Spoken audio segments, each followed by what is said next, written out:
Hey guys, welcome back to After Hours with me, Jimmy Thistle. We're in the car today. I just had a bit of free time because it's a bit wet out there today, so I thought I'd do my little intro and outro for today's amazing guest. We have Kaitlin.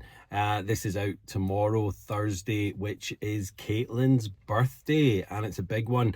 So just please pop up, before you continue listening, pop on over to Caitlin's Instagram, which is sober as a mother focused, and wish her happy birthday. And yes, there is a play on words with sober as a mother focused. When you start saying it over in your head and say it out loud, it's very funny. So Caitlin's got an amazing Instagram. She's just growing from strength to strength with her, tales of her debauchery, but as a warning and as a kind of, let's not do this, guys. And if you're getting into kind of a sticky situation with alcohol, drugs, etc., then listen to Kaitlin and start getting your life back together.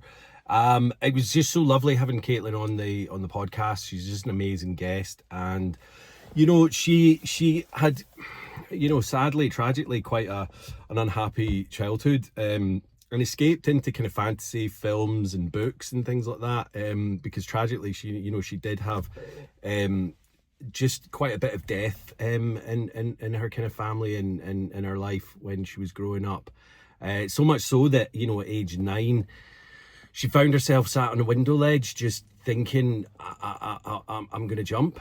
And for a 9-year-old to be kind of contemplating that is just so kind of tragic. And Kaitlin, it was kind of accepted in her kind of life that she was having a drink from 9, but kind of okay to do it in front of her family from the age of about 13, which is it's so horrible to think about that now, as adults, that that's just a child doing that. And so Kaitlin kind of, obviously it was kind of developing through her teen years and things like that, just so much so that she just wanted escapism from her life. She wanted this kind of fantasy of, like as she said, her first line of coke at 16 was kind of in this kind of penthouse suite in Kensington, and just like living that life, like hobnobbing with kind of Hollywood stars and things like that. She didn't want to have this kind of normal life, although one of her dreams was just to be a really good mother, which she is now. She's doing an amazing job. So it's just kind of it's a really kind of dark tale from the start, but Kaitlin obviously has changed her life around and really started to kind of make amends with her previous life. And like there's so many similarities in Caitlin's stories for me. We were on the same kind of path, although completely different. It's that weird kind of addictive personality where you don't see a way out, and the only thing that's going to help you and keep you happy and alive as you think is your addiction, and when you need that and what you need it for. So yeah, amazing episode. Thank you so much, Kaitlin. So sit back, guys, listen for the similarities as always, and not the differences. See you then, guys. Cheers.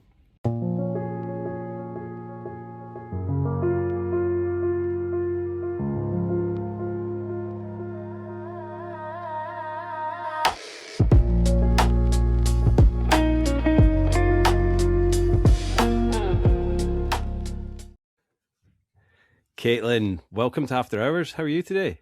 I'm good, Jimmy. Thank you for having me. I'm good. I'm good. How are you? Yeah, I'm good, thanks. Like we were just saying off air, I've just been watching that Alex Honnold climbing up Taipei 101, I think it's called. And I've just been like, I know he survived. Spoilers to people that are listening, but this won't be out for a while. Like, I'm still getting sweaty palms. I don't know. And I've never been a climber. Maybe I climbed trees when I was little, but it just seems to be something that I get a buzz out of watching. I don't know if that's related to kind of my, addictions and whatnot. I was gonna say, I wonder if It's a that's an massive adrenaline dopamine thing. hit by watching. Yeah.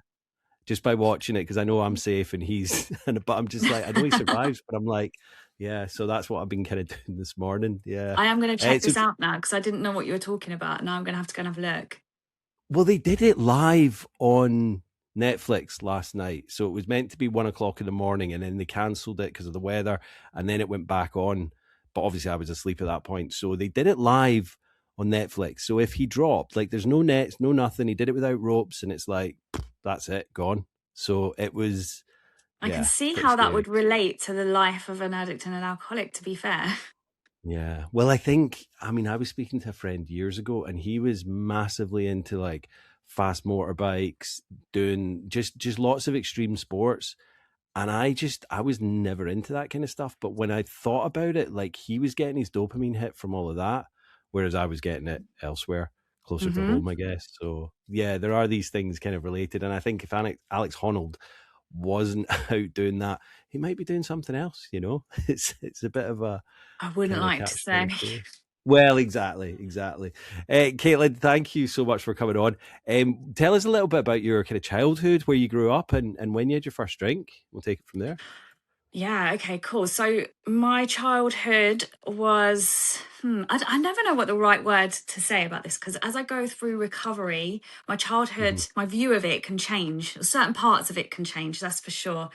Um, Sure. but what I will say is that I was a very unhappy child. I don't remember ever feeling okay. And, when I look back with the hindsight that I've got now, I can definitely see traits of the alcoholic addict. For example, I would say my first addiction was fantasy, and escapism. I'd escape into books or Hmm. films and drawings and disassociate myself from reality in that way. And it was definitely a coping mechanism.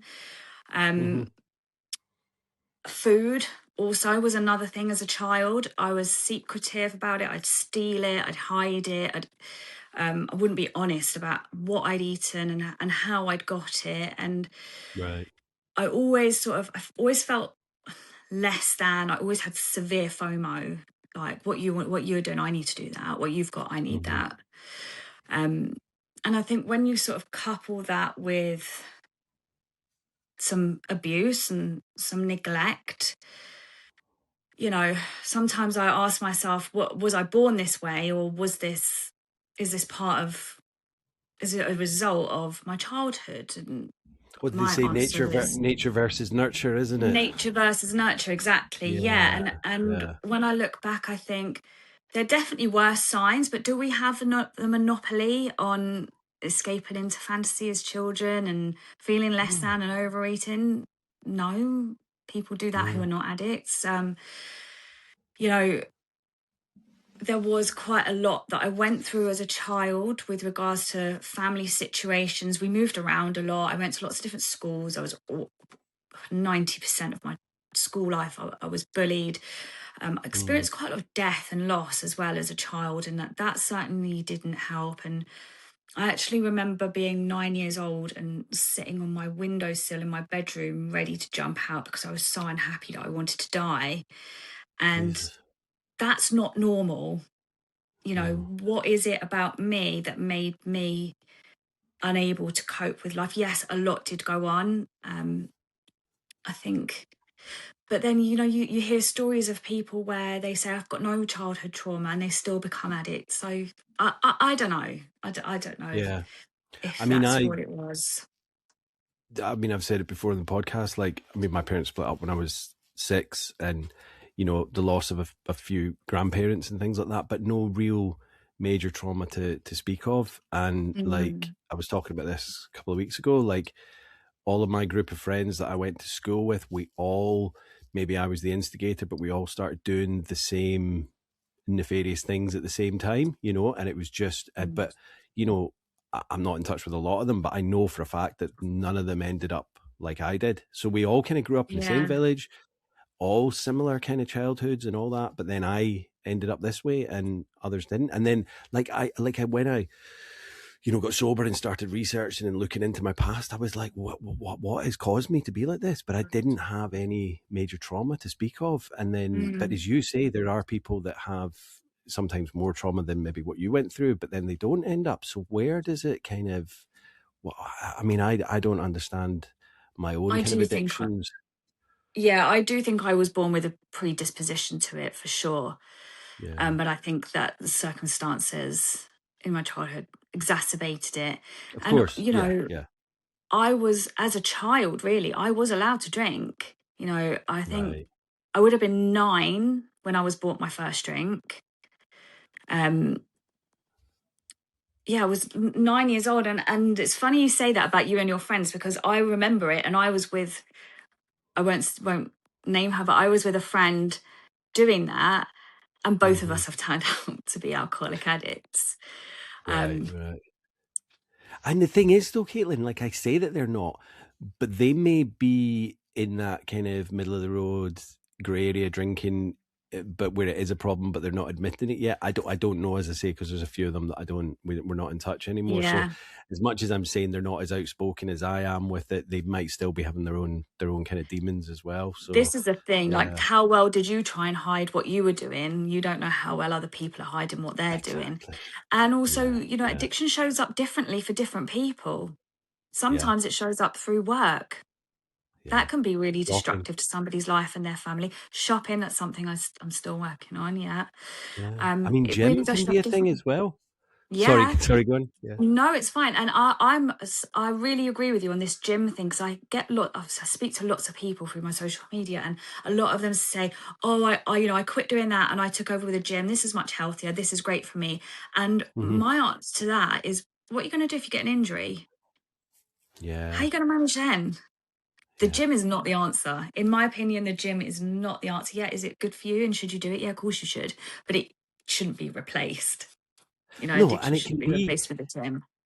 it can get to this point where it's like all they do, it's like, Mm. maybe twice a day sometimes, or at least five Obsessive. times a week. 5 times a week to me is, I think it's far too much going to the gym, but it can be. But then it becomes that image centered thing, and a lot of the guys I know, especially the younger ones, they're taking steroids and things like that to pump themselves Mm, up. And it's like, where does it end? Like, mm, I go running, but I don't, well, at the moment I'm doing it every day for January, but like it's not an obsessive thing, because I'm quite hmm. careful not to let things become another, kind of obsession or another addiction. Yeah. Yeah, you do have to Yeah. still watch out for that. I think, yeah, I definitely still have to watch out for my addiction behaviors and where I can become obsessive about things. But I don't give myself a hard time. If I catch myself doing something, I'm like, wicked, I caught myself. Like, that's cool. I can do Yeah. something with Yeah. it. I'm able to do that now. Whereas, from being a child up until, I think I was 36 when I got sober, Uh-huh. that wasn't something I was able to do. But I think sorry, going back to, sorry, Caitlin, I think that the difference is that a lot of these other addictions that I'm not taking away from them, like gambling, shopping, gym, whatever, they're not a physical dependency, they're more of a mental they're not dependency. deadly. So for you and, yeah, they're not deadly. For you and I and other people who are caught in a substance addiction, it's a physical addiction, So Yeah, even if having said you get that, rid of that, yeah.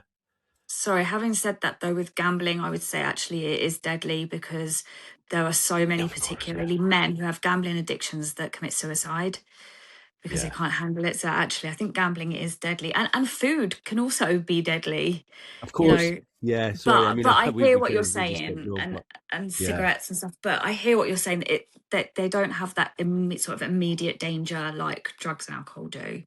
Yeah, because Um, withdrawal from gambling or let's say shopping or whatever, there's not that same physical dependency where you go into withdrawal, which is like a medical symptom, and and you have to. Well, alcohol, I think, especially, can be the most dangerous, because that can actually, the mhm. withdrawal can kill you.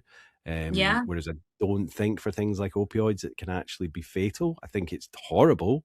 It can be much worse than the alcohol withdrawal, but it's not fatal, and that's the kind of yeah. difference there. Alcohol is the only fatal one, I Alcohol's the think. But worst. yeah, yeah, I think alcohol seizures, is the heart worst failure. drug, but it seems to be the most socially acceptable drug, which blows my mind. And I've definitely Yeah, find you can get people who they drink a lot or they're alcoholics and they will look down on drug addicts. And I'm like, mate, you're one. Like, yeah. what are you doing? In fact, So yours is more dead than mine. well, last year, I think it was stats from the year before, and I'll post this on the show notes. But so tobacco contributed to, I think it was 8 million deaths worldwide. Let's something like 8 million. And this was in 2024. Alcohol was second and it was 1.8 million.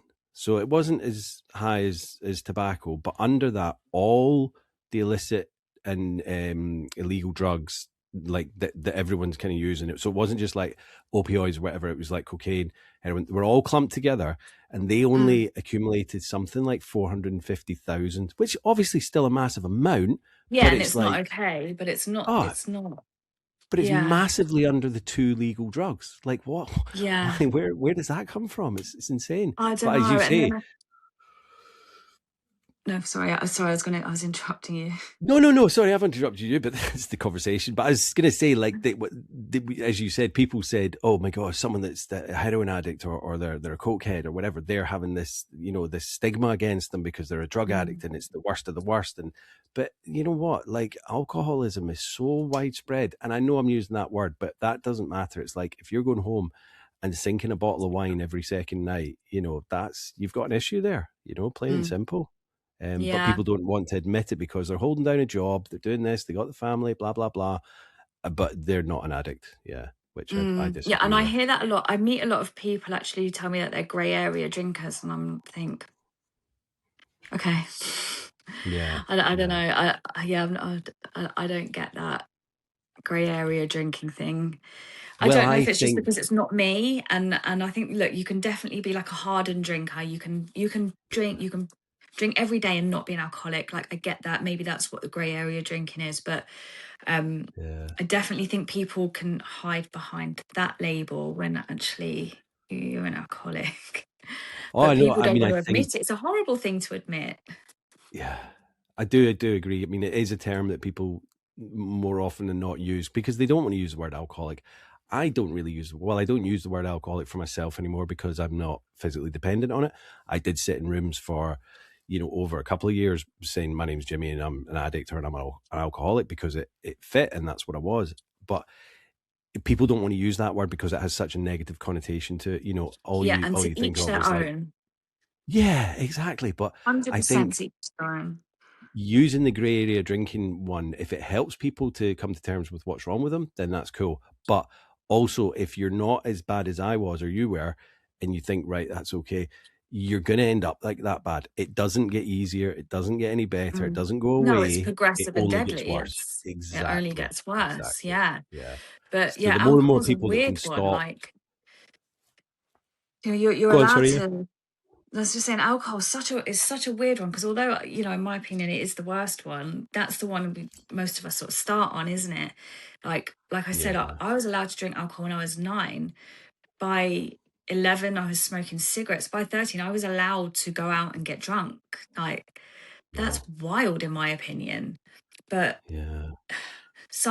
Do some of that you, parenting? Yes, some of that what, society was different when we were yeah. I younger. mean, I wasn't like, not saying I was allowed or not allowed, but my parents, if I came home really drunk from like 14, 15, 16, like I got maybe grounded or, they came down on me like a ton of bricks, but they knew it was going on and not saying it was allowed. I wouldn't be able to do it in the house until later on, but, um, it was kind of the society was like this is what everyone was doing, back then. Mm. And I think things are changing, hopefully. But yeah, it's have you what so is there any kind of would you say problem area drinking in your family? Did your parents like a drink or was that Do you know what? like All I will say is that I was around drink and drugs as a child. yeah, Um, yeah. I wouldn't say who because I don't think that's fair on them. They're No, not of course not. here. No. Um, but one thing I do really remember that I find quite pivotal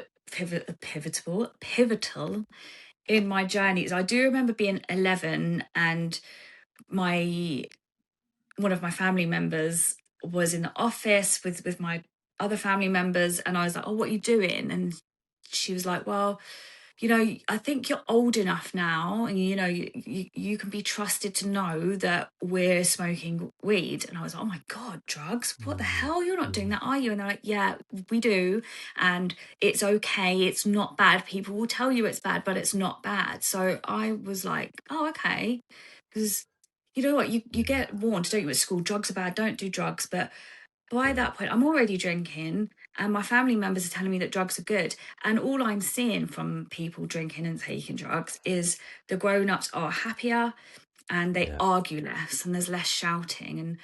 And, that for me was quite a pivotal point, because it made me think, well, okay, cool. When I'm a grown-up, that's what grown-ups do. And that's what will make me happy.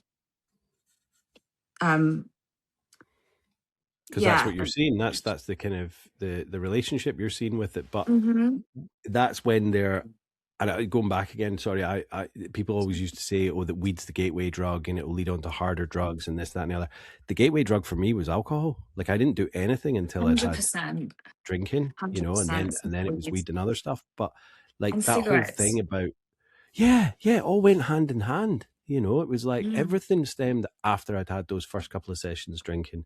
And then I was, I was drinking from 9. I didn't smoke weed until I was 15. So that's 6 years. No, sorry, weed is not the gateway drug in my opinion. It's really not. And to be fair, see that I've still got a bit of a defense thing against weed because it was the love of my life, and I'm still still defend it. The only reason I gave that up when I was 22, Kaitlin, was when I was sat in my bedsit flat and I had all my friends around. They were all having a smoke, and I told a joke, and I can't remember even if it was funny or not, and they were all laughing, and I suddenly was like, why are they laughing at me? What's good? Like, the paranoia just completely. And I'd been since I was 14 up to 22, and then I knocked it on the head. I was like, I'm not doing that anymore because I don't like how it's making me feeling. But it didn't stop anything else. It was just once I'd stopped that. But that was more, I've said it before, that was like it wasn't like a party thing for us. It wasn't like, right, it was Saturday night, let's go and do that. This was like a daily thing. It was part of my wake up in the morning. That's what I did all through the week. And then weekend we'd go out. So that was just a recreational thing. It was like having a cup of tea. Do you know what I mean? I think, do you know what, I can remember the first time I smoked a joint, and it was probably it's probably the one moment I can remember. The first moment, actually, I can remember feeling happy, laughing, joyous, free. I absolutely fell in love with it, but I didn't do it again until the day I finished my GCSEs, because that's something in me was like, this is going to get you.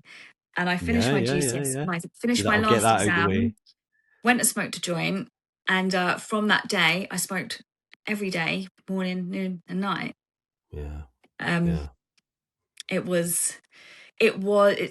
I don't even know if I'd say, I thought it was recreational. It wasn't recreational. It had a complete hold over me from that day. It makes you lethargic. It makes you kind of, I liked that. Sluggish. No, I know, but what I mean is, it doesn't let you get on in life. And if you're doing that from an early age, it's like, what ambitions might you had, and inspirations, they might have been kind of suppressed. Oh, for sure. I quit college because I was too stoned. I couldn't do it. I was far too stoned. I was far too interested in going out and taking drugs. But even at school, I used to sneak alcohol into school at lunchtime, and run home, get alcohol and bring it into school and sit there in a class at the afternoon thinking I was hilarious. And then as I got a bit older and we were allowed to go out at lunchtime, I mean, I can remember being in the same pub as my teachers at lunchtime sometimes. School uniform. Going back to school pissed. But yeah, it was that day. I remember that exam day, smoking green, absolutely loved it. And then, so I was 16 by then, and I was 16 when I did my first line of coke. Wow. And that moment, that line, I can remember the line. I can remember what I did it with. I remember where I was. That was when I felt, now I'm a grown up. Yeah. Now you're kind of sophisticated. Be okay. Yeah.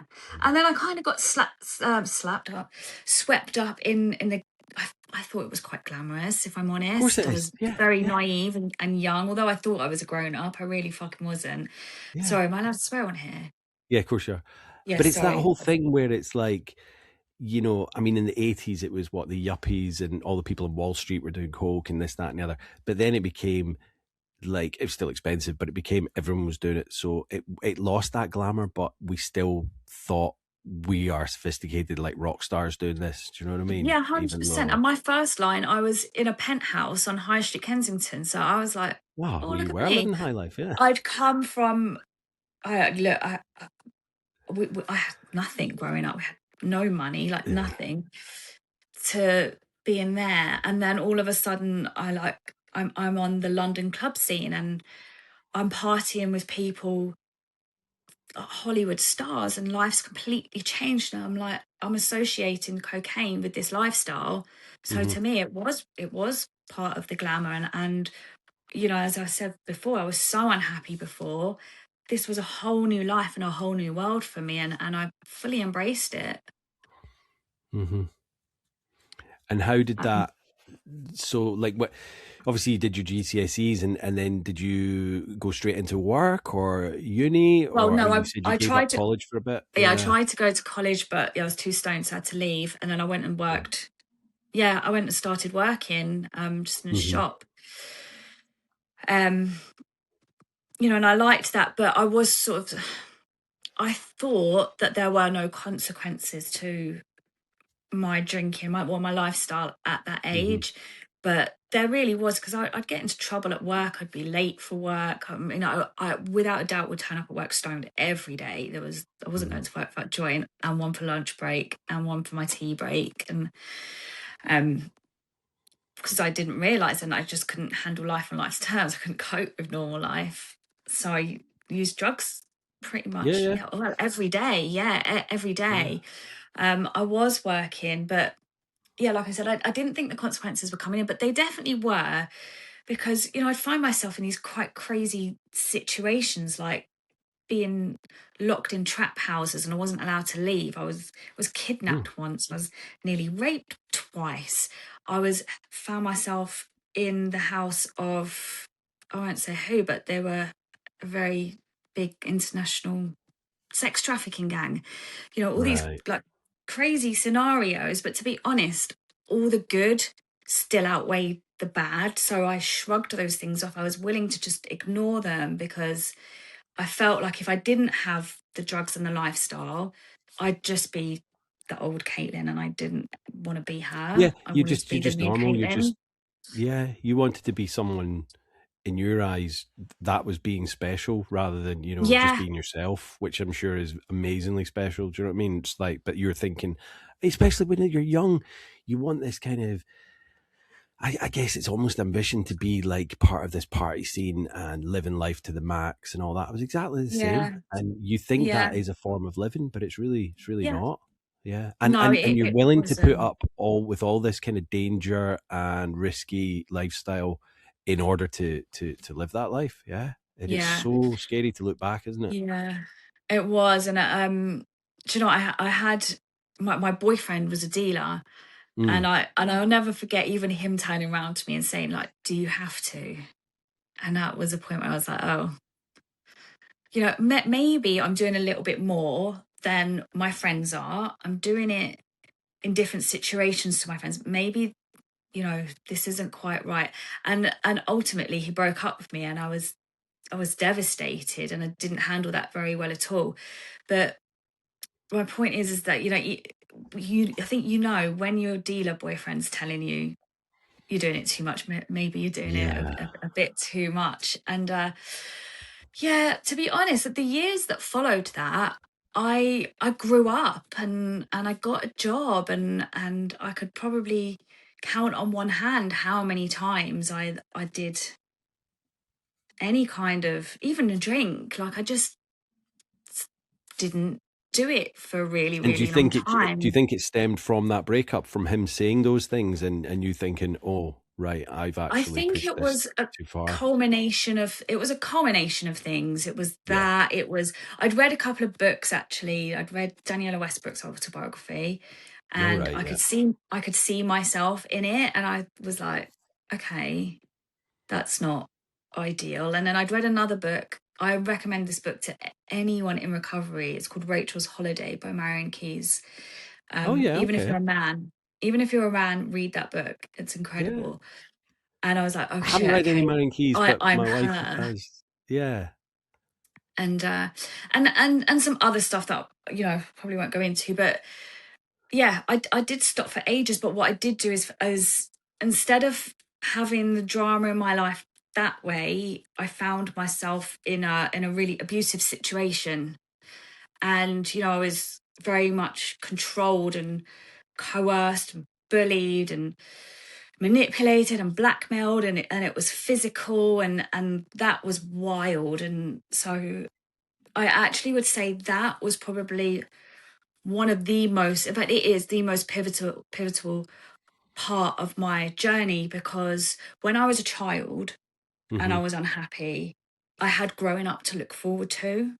When I was in that situation, I didn't see a way out, and that Yeah. really scared me. Um, but I Do you think think that, and this was a partner, I'm guessing, that was, abusive and manipulative and all of that? it was just somebody in my life. Yeah. And do you think, and I might be wrong, but like, do you think that maybe because of past traumas and things like that, you felt like you weren't deserved of a kind of Yeah, happy that, life? and I didn't notice it for a long time. Yeah. But it was literally like I went from one situation like that into another situation like that. I Yeah. didn't know any different. And I was a very fearful person. I was always scared. And yeah, but that was pretty wild. And I managed to escape with that situation. And I always said, like, I don't know what happened. I don't know how. Just one day the strength came over me to be like, I'm done. I've had Hmm. enough. And it was really similar to the moment when I knew that I'd had enough of drinking and taking drugs. It was the same thing. Hmm. I don't know what happened. Just something came over me. And I like to think that that was the universe or my higher power or God, or whatever you want to call it, coming in exact like, this is when I need you most. And, Yeah. Well, it's your I strength coming up. You've kind of just got out of had too it. much of it. Yeah. Yeah, I just couldn't do it anymore. But do you know what? This is going to sound really weird, because I said to you that I hadn't taken anything for ages, but what happened to, because I think I hadn't actually dealt with any of that trauma, I just built it up. My body started to react to it. Hmm. And I've never told anyone, I've never said this online, but I am going to say it because I know I'm not the only person that has this situation. My Hmm. body, I couldn't go to the toilet anymore.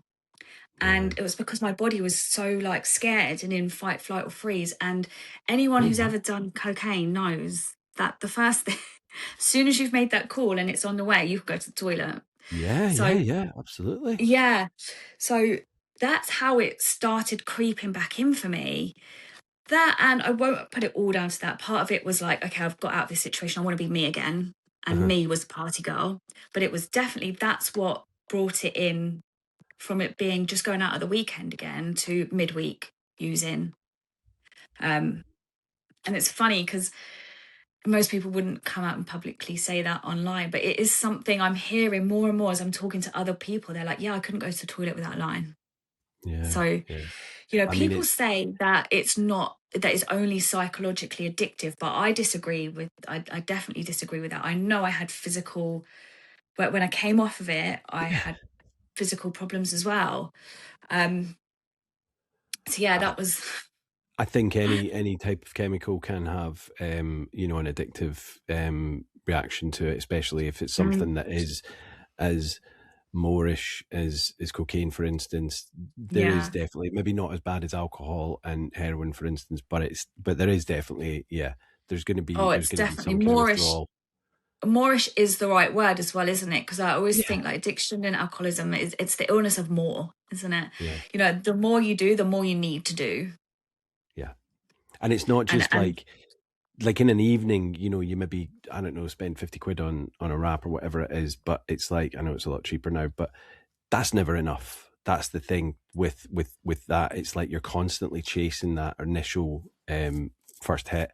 And it's the same with yeah, alcohol. The first 20 minutes to an hour of a night are definitely the best, and then you're Yeah. constantly chasing that with but you're getting more and more sloppy drunk and you know, kind of obnoxious or whatever as the night goes on. It's the first 20 minutes to an hour is the best bit, and that's it. Yeah, So yeah, after it that, was it, all it was downhill. the best, yeah.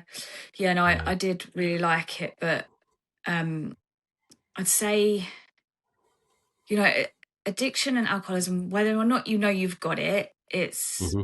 chronic and it's progressive. So inevitably, you know, it just got more and more and worse and worse. And I think probably by the time I was almost 30, I started having different types of consequences. So the paranoia was really starting to kick in, and I was starting to hear things. And I now know that that was drug-induced psychosis. At the Mm. time, I would have said, of course it's not. Don't be silly. This isn't affecting me. I'm absolutely fine. But I wasn't fine. And I think it was also starting to become a bit more apparent to other people, because I'd say I was a size 4 to 6 for, I was tiny. I barely Hmm. ate. I barely slept. I was an emotional wreck. I was rubbish at work. You know, people were starting to notice, and it was probably around that time as well. I remember hitting that fuck it button. Yeah, Um, I know what you mean. well, The same fuck it thing button. really. But also, And just to go back, like when I got to about 30 and I started, well, I did a lot of geographicals and moved about, but I noticed that mm, people were starting to settle down and have families and get married and all that, whereas I wasn't doing any of that. I was just still going out and party, party, party. And it's yeah, like, and I thought the people doing that were really boring. yeah, yeah, absolutely. You think, well, what are you doing? This is not how I'm going to live my life. But actually, and I'm not saying everyone has to do that, but they're just kind of getting to that age where it's like, we don't want these hangovers anymore, you know?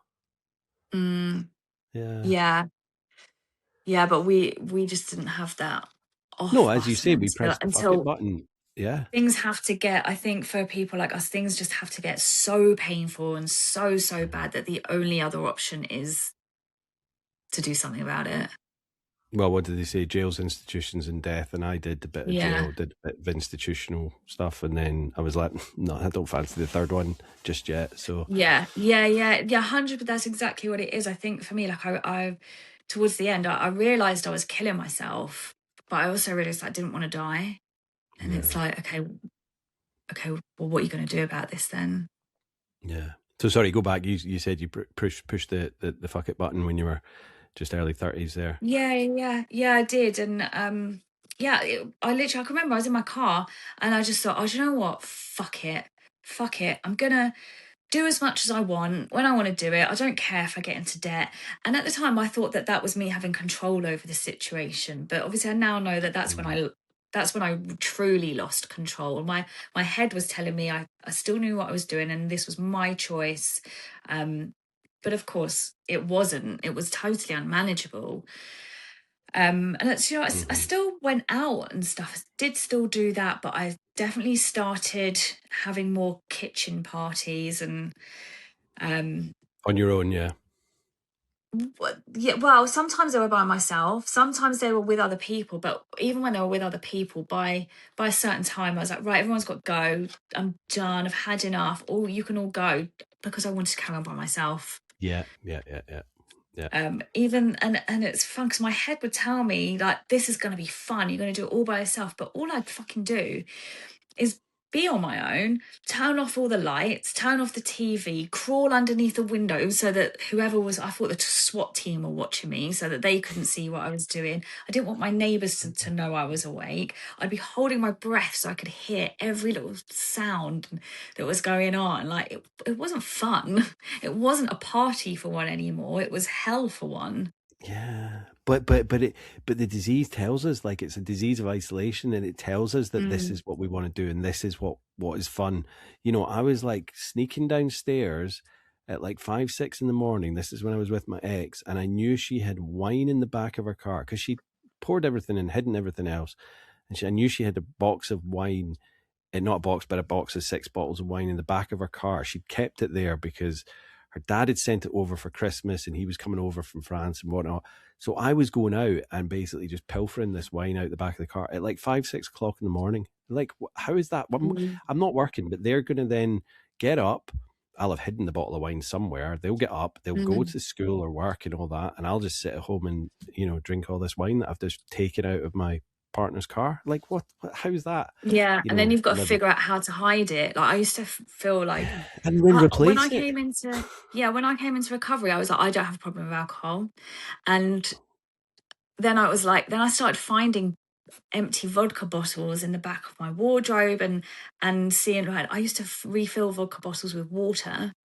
And if I couldn't if I couldn't do drugs, I'd just drink like a fish instead. But yeah, I was definitely delusional. I thought I didn't have a problem. I didn't think it was part of my problem. So those were bottles that you had hidden yourself but forgotten about. Yeah.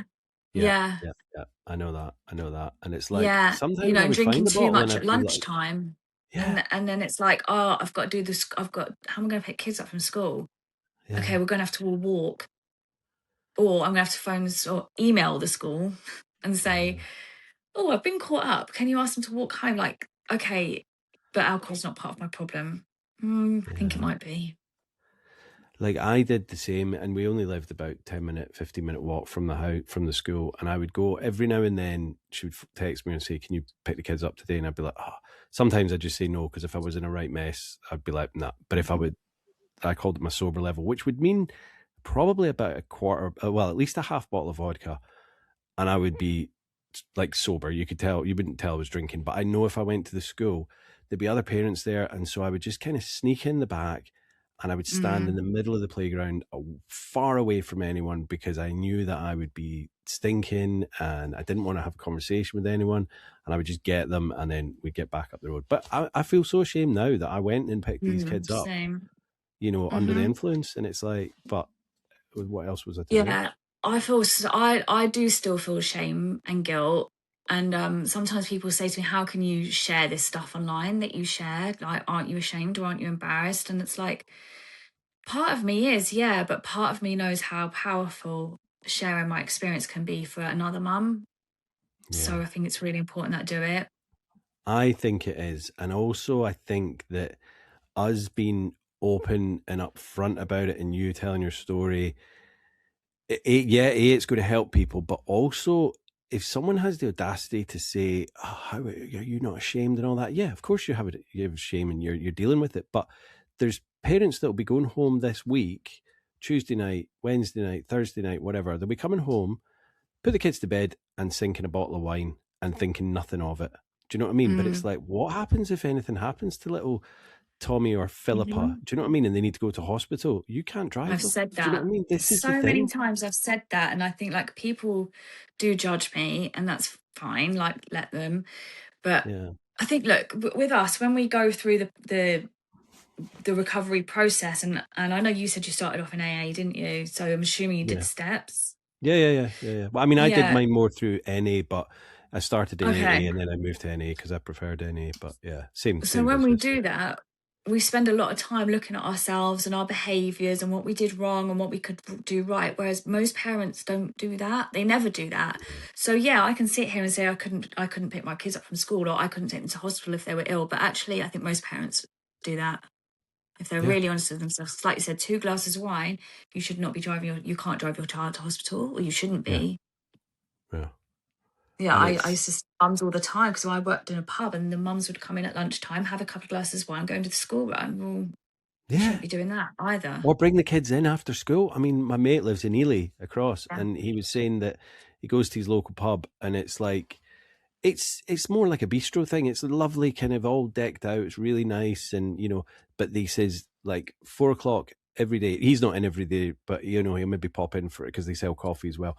And he said every day 4 o'clock, without fail, they come past, and all the kids are running around, and it's a bar. Do you know what I mean? They're running around like it's a playground and all that. They're sinking gin and tonics, glasses of wine, and they're in there for about an hour and a half, and then the place is in absolute state, and then they get up and leave, and that's every day. And it's like this mummy wine culture thing where they're okay because they're all driving Range Rovers or whatever, but it's okay because they're sophisticated. It's like, well, no, you're clearly not capable of looking after your kids because you're all drunk. And like, I'm Yeah. not And saying they're listen, I'm bad not parents or judging anything, but it's because like, that was me, you know. Well, Yeah, not no, I with know, minus the but Range what I'm Rover. saying is when they start judging us, it's like, well, where is this judgment coming from? You know, like, Yeah. Do you know what always cracks me up is when somebody says, "Why did you start in the first place?" And I'm like, mm, "Have you ever had a glass of wine? Have yeah, you ever had yeah, beer? Have you ever had one?" Because that's where I yeah, started. I didn't know I yeah. was going to turn out to be like this. You're We didn't, just, we didn't, I we don't didn't know. set it aside like at 9 or 14 or 12, whatever, and thought, right, by the time I'm 35, 30, 40, I want to be a full blown alcoholic. Of course, we didn't want to do that, but No. it's What? this legal, and I think this is going back to the beginning because I'm stepfather to 3 amazing kids now, and I'm trying my best. Not that it's difficult, but I'm trying to really gauge where they're seeing alcohol as a normalized behavior. Do you know what I mean? Like certain parties, I'm like, right, that's probably not the best place to go because there's so much alcohol going on here, and all the parents are just making it out to be this normalized thing in front of their kids. And I'm like, Mm, that's not where we want to be because okay, I know they're going to have a drink and they're going to get older and they're going to do this and that, but I want them to know that it's not every single social, interaction that there's alcohol involved in. And I think that's not where a lot of people go wrong, but I think because it's so normalized, they just think, oh, it's okay, it's alcohol. I'll do this. This is what my parents do. They have a glass of wine here, they have a glass of wine there. Like Jen barely drinks. I don't obviously drink. So there's no alcohol in our house to speak of. But, I think that's the problem elsewhere where there is this normalized behavior with alcohol. And they think, well, it's mm. just a bit of fun, isn't it? Where actually it's not Yeah. always a bit of fun. I think so. I think that's more so for like our generation though, but I'm definitely seeing like my daughter's age, they're not as bothered as we were. Yeah. I think they There's know the not, there's a dangers lot. though. Yeah, maybe it's that, maybe it's people, like us raising awareness like this, maybe I'm Yeah, sure that yeah. helps. But I think, Um, like my stepdaughter, she's 13, and she said, "Oh, she says I think I will probably get drunk once, but only once." She said because I don't really want to do it lots. She said because I mm, have Googled it and I do know that it's really bad for you. As in, like she's mm. Googled it and it's like liver disease, cancers, and all that. And I'm like, okay, she's Googled it. She knows. Like we didn't have Google in our day or very limited No, to Google be anyway. honest though, I don't think that would have changed my trajectory even if I had known all of that stuff. I'm just being No, honest. I mean it did have warnings on cigarette packets, and I didn't Yeah, stop we smoking for a knew long we knew it time. wasn't good for Yeah, us, and we still did yeah, it. yeah, Um, yeah, yeah. So yeah. yeah, it's funny you were saying, when we grew up, when I grew up, all my friends would be like, oh, I want to be a vet or I want to be a nurse. I just wanted to be a good mum. That's all I ever wanted to be. And I think, it really got to a point where I was like, Kate, you're not being a great mum here. I mean, look, my kids were fed and clothed and washed. They had a clean home and all of those things, and I took them out. So, I still I was all right, but Yeah. I definitely wasn't. I wanted to be more than all right. They deserved me to be more than just all right. Mm-hmm. Mm-hmm. Um, How did it go at weekends? And obviously, don't answer this if you don't want to. But like at weekends, if you were maybe hanging or feeling a bit run down, did you like take them out even if you were feeling rubbish, or did you just kind of have a duvet day, or was it a bit of a mixture? yeah. To be honest, my children were away at the weekend quite a lot, so that Mm, was my prime time to right, do what I right. could be by myself and do Yeah, whatever it yeah, was. I say wanted to do. To be honest, towards the end, I didn't want to do it anymore. I just couldn't stop myself. yeah. You needed Um, to. but during the holidays, was I a lazy parent sometimes? Yeah, absolutely. Was I selfish? Yeah, I Yeah, was. No, I'm really not proud of that. Um, and then sort of do everything I can now to make up for that. And part of that amends is trying to share the message and try and help other mums so that their mhm, children don't experience lazy, selfish parenting. yeah. And I think like there was someone a while back on another podcast, and they were saying about how this kid, I think they were a teacher or something, this kid had come in and it was like, what did you do at the weekend? And they were like, oh, it was great.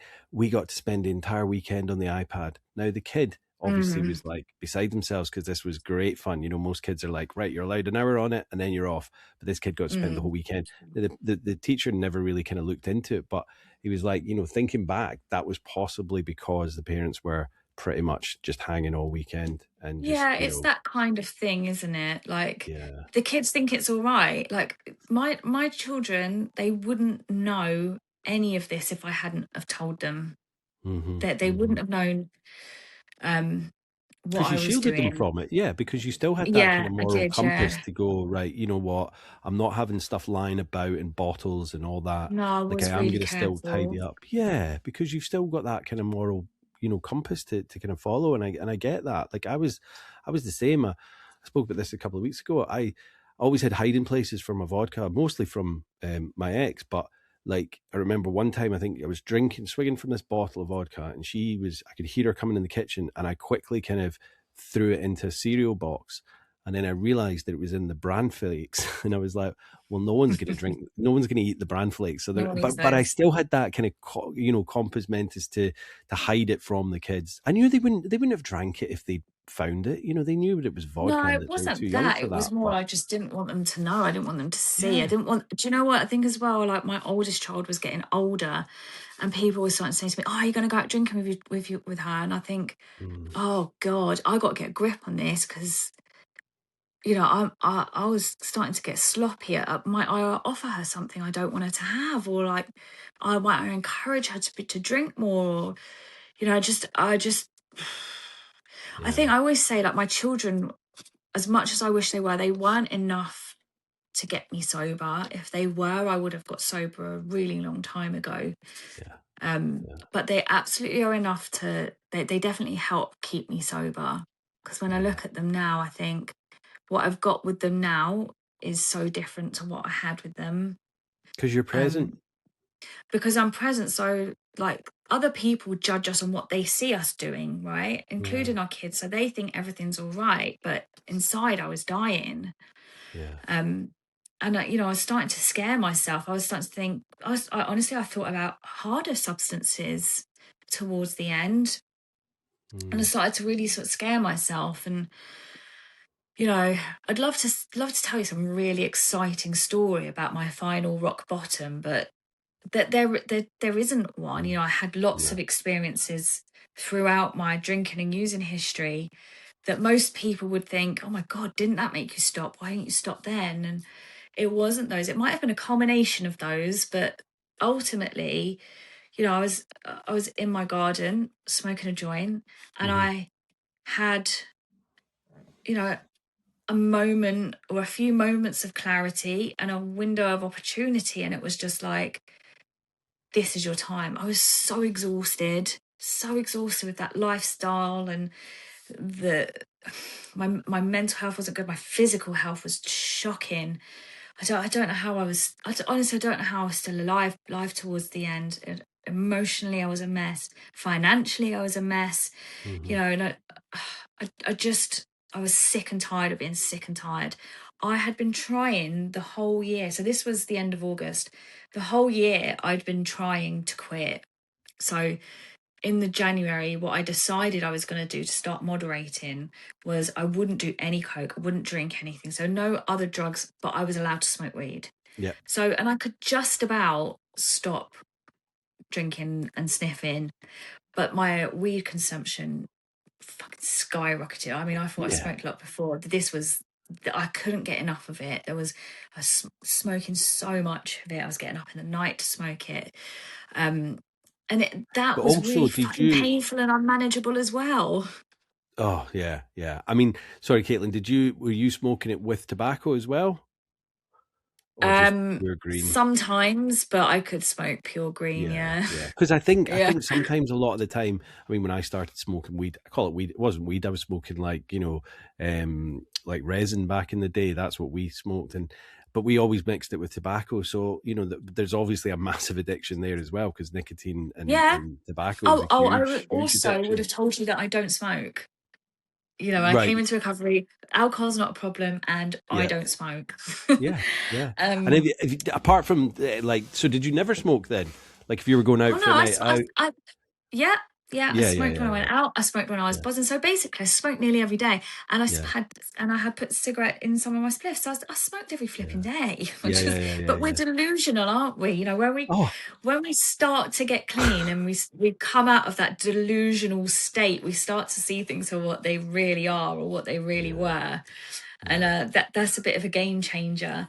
And yeah, sorry, going back, I think I was doing what I would call it an on month and an off month, Mm-hmm. and I was starting to get to the end of what I'd called an off month. I was starting to get to the end of those and dread it being an on month the next month, because I knew that the first of whatever hits, I'm off and running again, and I haven't, I've lost control, and I knew that I'd lost control by that point. So it was the end of August, when I had this moment in my garden, and I was like, yeah, sick and tired. I've been sick and tired. Can't do it. I'm just fucking done. I cannot do this anymore. I don't want it to get to the 1st of September. So I Googled, you know, I'd had Googled 6 years before what to do if you're doing too much coke. And obviously 12-step fellowship came up, and I thought, fucking hell, there's no way I can do that. But by this end of August, I was so desperate and so willing to go to any lengths that I was like, right, I'm going to go and see what it's about. And one of the things that really put me off getting sober Mm-hmm. was I was terrified that if I admitted what I was doing, I was going to lose my children. So it was Yeah. really, really important to me that I went somewhere that was going to be anonymous. Mm-hmm. I really needed that security and that safety. So that was, yeah, I think that was the 29th of August. I went to the first meeting. I left that. Oh no, I went there full makeup on, dressed really nicely, hat on, so that everyone thought I wasn't as bad as them. I'm all right, guys. I've just come to see what this is all about. I'm just an Just, observer. Yeah, just yeah, check in. Yeah. By the end of the meeting, I was like, hi, I'm Kaitlin. I'm an addict. I'll be back next week. yeah. And I left the meeting, had a final blowout, went back on the 5th of September, got a sponsor, and the 6th of September is my clean date, 2022. And Nice. Well done. Well yeah, done. haven't touched Amazing. anything since then. Yeah. But it's been a wild road. It's been yeah, you Yeah. get sober. Getting sober is just the fucking beginning, man. There's so much more to sobriety, and I see a lot of people say I'm sober, and I'm like, do you know what? That's brilliant. I'm really happy for you, but there is a difference between sobriety and recovery. Mm-hmm. Don't care what Mm-hmm. anyone says. Mm-hmm. There's a big difference, and I yeah, see there's some people that are dry drunks, and hopefully mm, not as often as I used to, but it is this weird phenomenon. And but I was just like embracing it from the start, because I had nothing. I'd like I literally did. moved here, and I was back living with my parents, and I just had absolute not even a pot to piss in.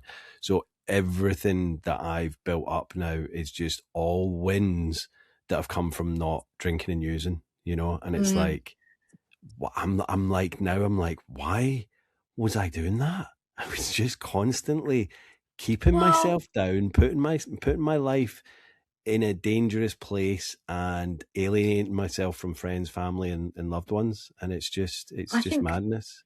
The the buzz answer had to gone a that. long time ago, and like the high had gone a long Oh time yeah, yeah, ago. 100%. But you know, the Yeah. answer to that, why was I doing it? It's because we'd lost control Yeah, yeah, of over course. it. Yeah, We were yeah. powerless. We were Powerless. powerless. And for me, you know, that the moment I look, alcoholics and addicts are like egomaniacs, right? You Mm-hmm. can't tell me what to do. I'm very, very stubborn. I like to be in control or think I'm in control. But the moment I was willing to go to any lengths and let go of that and let something else more powerful than me in, Mm-hmm. everything started to change for the better. That's not to say that it's been a walk in the park, because it isn't always. In fact, the very beginning was absolute hell. It Mm-hmm. was, you know, I cried every day for months. It was horrible. But that white knuckling stage before, you know, Yeah. you really start to get into the work of the Like the steps, first you three know, months are just it was absolute hell. hell. Yeah, Yeah, yeah. The it was only really time awful. But The only time I was happy in those first 3 months was when I was at a meeting, and I was doing meetings like every day, because it was during COVID, so I could do them online, but I was doing like two a day over here. I was going to like drugs and alcohol team, just anything I could. It became my new addiction for those first like yeah, 100 days. and I Yeah. would feel like rubbish, and then I'd go to a meeting and I'd come out buzzing, and I was like, right, this is Yeah. this is good. This is good. Yeah. Yeah. No, it definitely is. It's worked wonders for me. Like, it's not for everybody, Mm-hmm. but it saved my life. So I don't feel like I'll ever sort of turn my back on it. Do you still go now? Having said that, Yeah. God, yeah. Look, if I addiction is chronic and deadly. If I Of don't course want it to is. No, and die, it don't. I mean, me asking you I that, need to don't stay ever take that as sober. like a slant against it. I love it, and I did it. There's reasons why I don't go as often now, but I'm still part of the addiction charity that used to host those meetings, and I do smart and I do other things with them. So it's not. I'm not putting a slant on you. And I you're was just giving asking back if by you go doing back. this. Exactly. Well, You exactly. know, This is my kind of meetings, So yeah, thank you. yeah, I do I still do what I did when I first came into recovery. So I've still got, a morning and evening routine of prayer and gratitude meditation. I'm of service to my fellowship. I sponsor other women. I engage in unity with them. And as a result of that, I get to live a fairly normal life. Having said Yeah. that, I'm nearly 3.5 years in. So do I explore other avenues now? Yeah, of course I do. I think anyone with a brain is going to sort of see what else is out there. Mm-hmm. And I share my message in other ways. I do quite a lot. I've done quite a few podcasts, but the reason I do them is because they helped me so much at the beginning. Mm-hmm. And I always do them, and without fail, I'll leave and I think, oh, I did a really shit job of that. I didn't, it wasn't a message of depth and weight and blah, blah, blah, because that's how my addiction gets me now. It tells me I'm not good enough. And it tells me to go and eat food that I don't need to eat. But sort of going back to the podcast thing, is that just hearing other people's experiences was extremely powerful for me. I think, I think for the me, collective energy of a sober community is more powerful and beneficial than ever trying to do something on your own. So listening to podcasts in the car, those times when my head would try to get on me, when I'm cooking, when I'm in the car, when I'm trying to potter around the house, something, I put on recovery podcasts, listen to other people's experiences, and that gave me hope, awareness, and faith that everything could be all right. If you'd said to me 4 years ago I'd be online talking about pissing in buckets and not being able to go to the toilet because I'm an addict, I would not have believed you. But I also do it because it just sort of shows that wherever you're at in your recovery journey, if that's still in active addiction or alcoholism, that anything is possible, especially when you take a one day at a time approach to it. For me, at the beginning, that was 1 minute at a time sometimes. But anything is possible. So, don't give up hope or faith that you can turn your life around as well, because if I can do it, if you can do it, then other people can do it. Yeah. Kaitlin, I love that. I mean, like that's exactly why I do the podcast, because, and I know there's hundreds of other ones out there, but for me, it's like, I want to get people on to share their stories, because when I was in the meetings, in the rooms at the beginning, going in there and hearing other people's stories every day, week, whatever, that's what kept me sober. So I know a lot of people aren't going to meetings actively, but they're listening to podcasts. They're watching your Instagram reels and notes, which are so full of just deep, meaningful connectivity and inclusivity. I love them. And that's exactly why we do it. Because a lot of people now are not, they're not in, maybe they don't want to go into a meeting because they think someone's going to see them there. And I'm like, let's do it. It's the whole reason I they're had there as that well. fear. So yeah, everybody does. Everyone's But like, I they're don't there want to for be a seen. reason. Yeah. I think a lot of people as well, like that's another reason why I like doing Instagram, is like a lot of people, like I would look at something like NACA, AA, whichever one you want to go to, and think, oh, I'm not that bad. I don't need to go to something like that. And then they will hear somebody like me or you share their experience and think, oh, okay, well, it's just normal people who just want to get better. It's not that preconceived idea of what people think it is, what I used to think it was. But they might hear something in my story or something in my share and think, oh, actually, maybe I should give that a go. Someone that was on the podcast, Emily, she said she went to a meeting where she was told, her friend was saying, why don't you go to a meeting? And I think it was AA.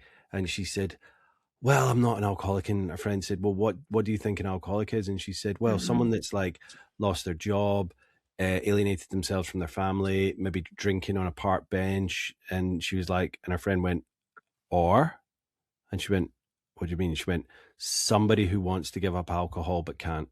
And she was like, oh, right. Yeah. Well, that's me then. Do you know what I mean? And it was that simple. And that little twist of vocabulary kind of made her think, yeah, why have I got all these preconceived ideas of what an addict is when the addict, it can be anyone. It doesn't discriminate, you know, and Does not that's the discriminate. thing. It's anyone. Yeah.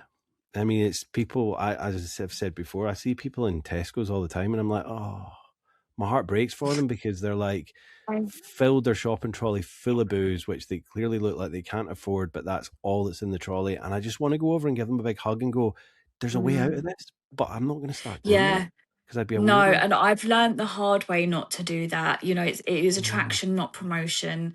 Yeah. There's a guy I see in my corner shop and I see him in there shaking, buying 20 different scratch cards, and you can see his nails are all dark from where he's scratching scratch cards. And I looked inside his van the other day and it was just full of them. And I'm like, I want to shake him and go, oh, come to a meeting, there is a solution, but you can't do that. And I definitely learned that the hard way, because when I first got sober, I think it's quite a common thing that like the arrogance of I found a way out, like, look, follow me. And I try to bring some of my friends with me, and they're not my friends anymore.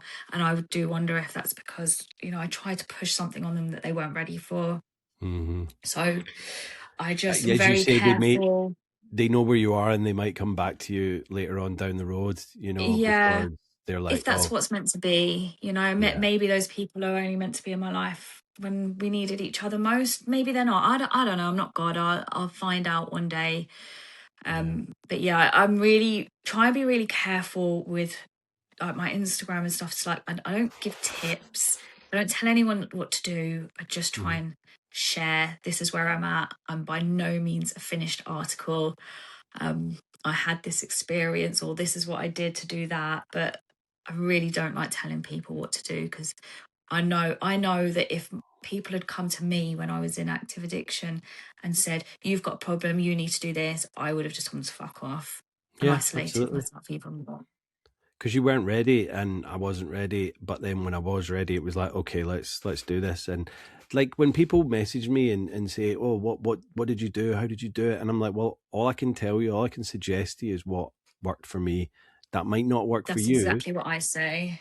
But I'm like, try everything, you know, throw everything like spaghetti against the wall and see what sticks. Like I was doing everything. I was doing NA, CA, AA, SMART. I was doing drugs and alcohol. I was doing stuff online. I was reading books. I was watching YouTube. I was, listening to podcasts and eventually learning. Yeah, learning, exactly. Doing research, actually going, Jesus, alcohol and drugs. Well, alcohol especially, because that was my main thing, is like, it's so poisonous. Like, I had no idea how really bad it was, like how carcinogenic it is.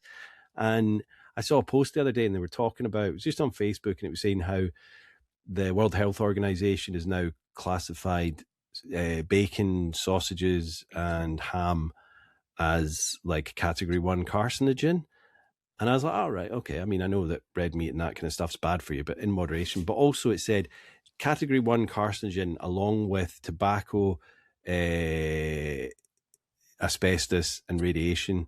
This news article left out alcohol, because alcohol is in that top category. But this news article decided to leave alcohol out. And it's like, why have you've obviously got that information from the World Health Organization where you would see alcohol in there, but you've chosen not to put that in this article. It's like you're trying to warn people about the dangers of having streaky bacon or whatever, but you're not. You're just choosing to remove that alcohol part there, and it's baffling why people seem to have this cultural love of alcohol can do no bad, and it's like just give into it, guys. It is bad for you, you know. It's mad. Yeah, I think times are changing though, for sure. Yeah. I think people are, especially as more and more people are going on health kicks and wanting to look after themselves, people are starting to learn Absolutely. just how bad. And like we say, like not everyone is as bad as kind of we got, but I think maybe they should try and stop it before it maybe gets that way. I don't know.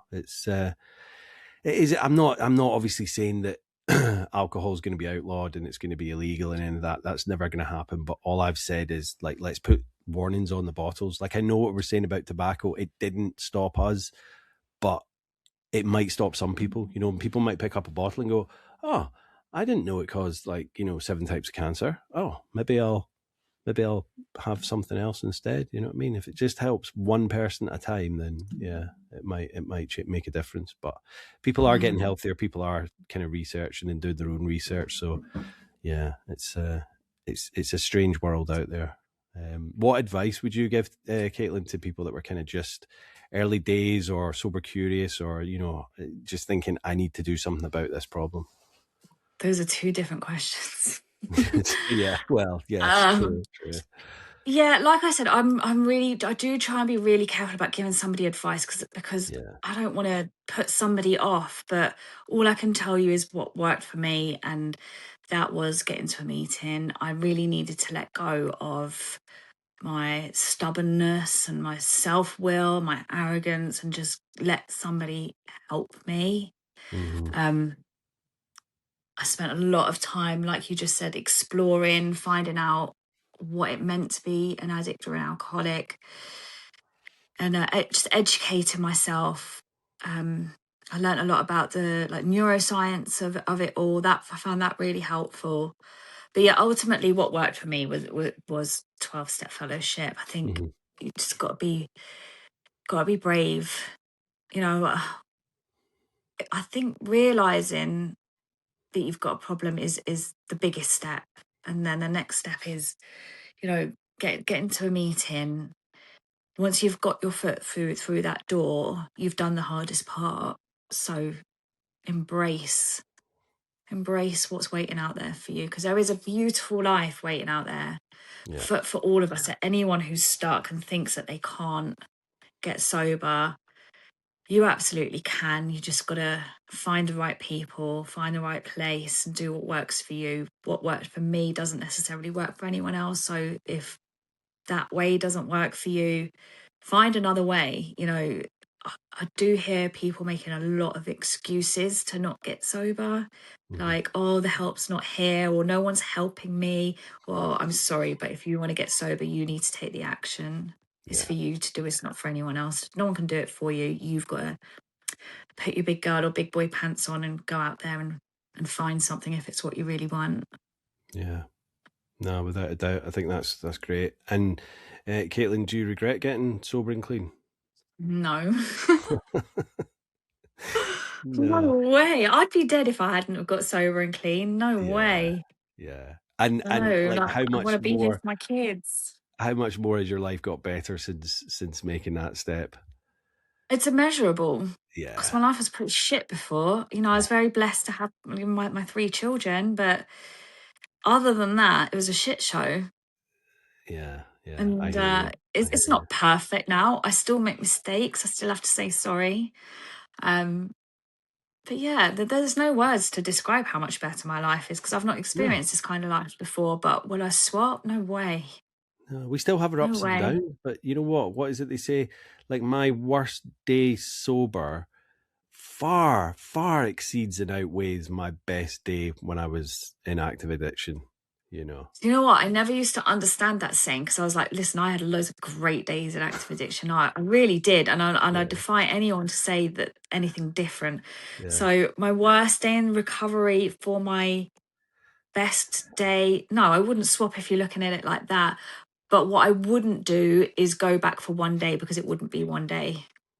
Yeah, no, I and I think when I say that, I mean towards the end. Like, I'm probably talking my last year of active addiction was just pure hell. But if you're going back like 20 years, like, yeah, I had some amazing times when I was, in my 20s and 30s. But like the last year, maybe 2 years was just absolutely hell. So I think that's where I take my I say my best day. I know what you're saying. I know what you're saying. You're picking holes in my. I know. Well, it's not even mine. It's not even mine. I've stolen it. But yeah, it's no, I totally agree, because we did have good time, and I don't have any regrets. I used to ask people on the podcast if you could go back to when you maybe started drinking and using, when it became like an issue. If you could go back, would you switch? Would you tell that your own self to go on a different path?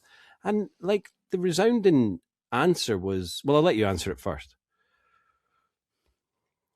So if you could go back to, say, when you were like 14, 15 or 16, when you had your first line, and you were going off in that other path, if you could go back and tell yourself to, no, do you know what? Maybe steer this path and go sober.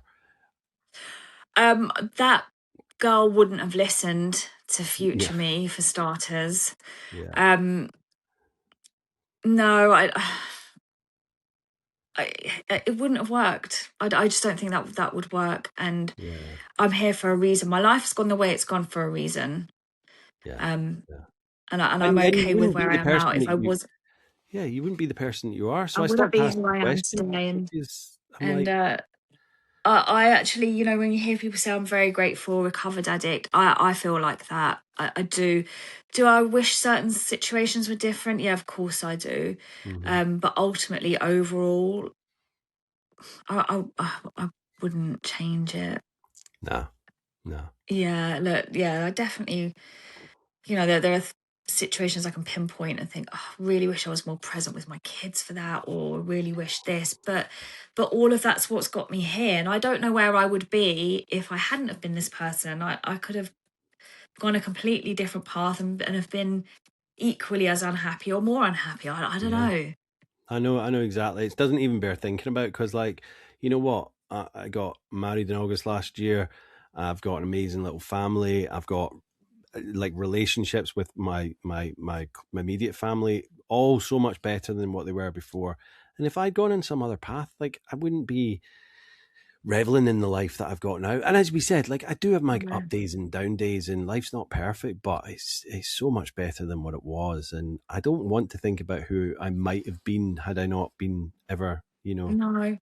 And drinking, you know what? Like, the drink and drugs were the solution to my problem. They weren't my problem. Me and how I felt and who I am, that's where the root cause was. So if I hadn't have had drink and drugs, because actually in a way they saved me, because they were my coping mechanism. They got me to here.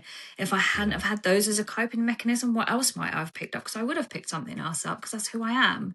So actually, I wouldn't change it.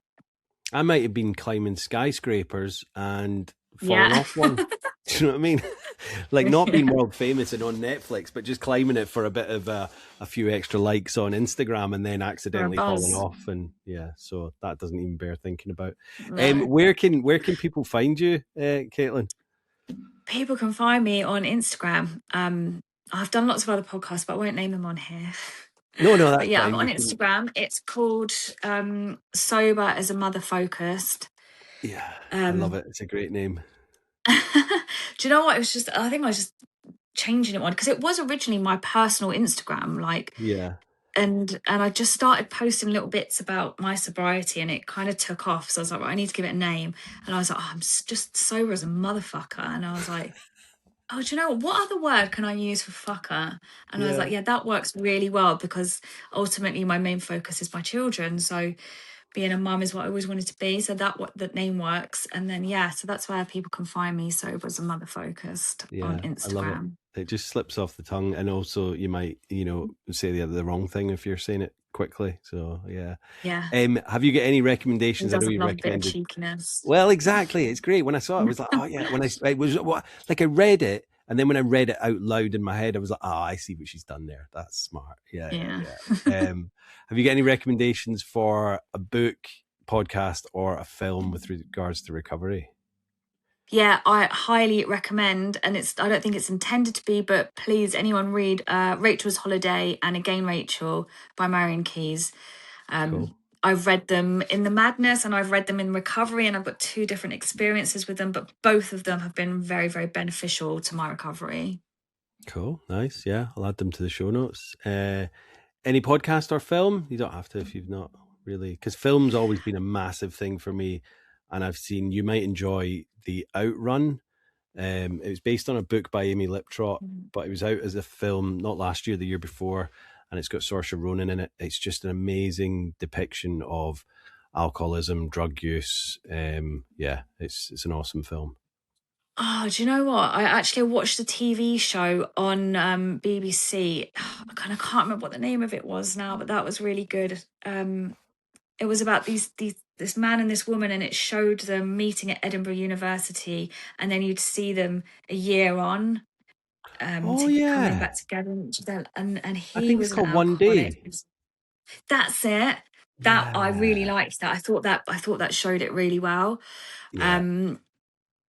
Films, not so. Oh, do you know what? When I was younger, I watched that film 13, and I remember my friend saying to me, "Oh, you really remind me of that girl in 13," and I was like, "Oh, wicked, cool." But when I look at it, I'm like, "Oh shit, that was me. It really was me." So I think it does portray it really well. And what was the other thing? Podcast. That's really tricky because I've been on quite a few, and I wouldn't want a favorite one. But No, it's all what good. I would say I listen to the most is probably Addicted to Recovery. Yeah, great one. I love it. Yeah. Mm.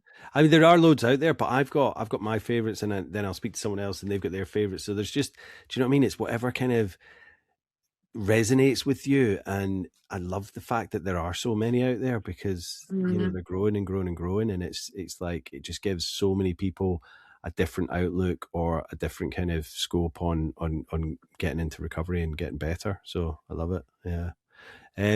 Thank you so much, Kaitlin, for coming on. It's been amazing getting to know you, hearing your story, and I'm just I love hearing different people's stories and getting to know them. So thank you. We appreciate you.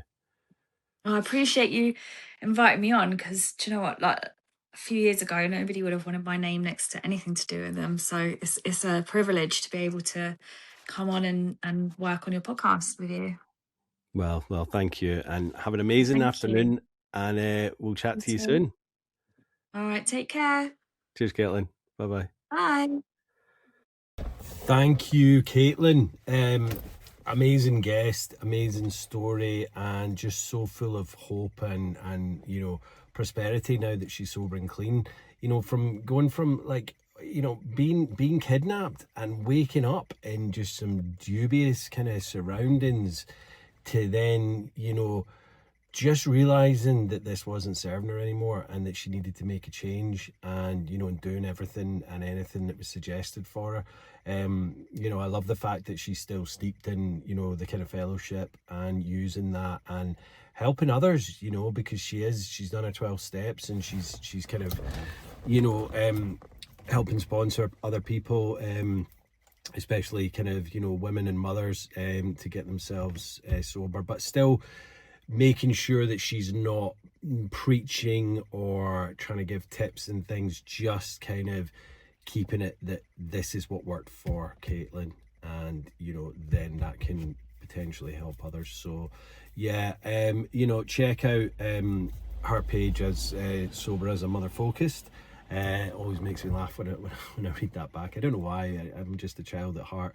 But yeah, just an amazing story. So thank you, Kaitlin, for coming on and sharing your story. I know that a lot of people are going to get, or have listened to it now and are getting so much help out of it, because it's just those little things that kind of, when you listen for the similarities, to just go, oh yeah, do you know what? That's me. Why am I still stuck in this way? Why don't I do what Kaitlin did and get myself out of it? And then, like as she said, her life is unfathomably different compared to what it was in the past. And, she was always trying to kind of escape into that fantasy realm of just escaping from reality. And she thought that was what was, kind of being beneficial for her life, when we all know that it's not. And it's just kind of making sure that people are not stuck in that way and trying to make a difference and get themselves out of it, because there's just really it's a no-brainer. So thank you again, Kaitlin. apparently we've not had a single dry day this year. What are we on, like the 12th of February as it is Thursday today? It's Wednesday for me, but Thursday for you guys. So yeah, like 43 days into the year and we've still not had a dry day. You know, I love being a gardener, but I just can't wait for spring. Thank you guys for listening, watching, wherever you are. Just you know, put a comment in, message Kaitlin as well, and you know, say happy birthday to her.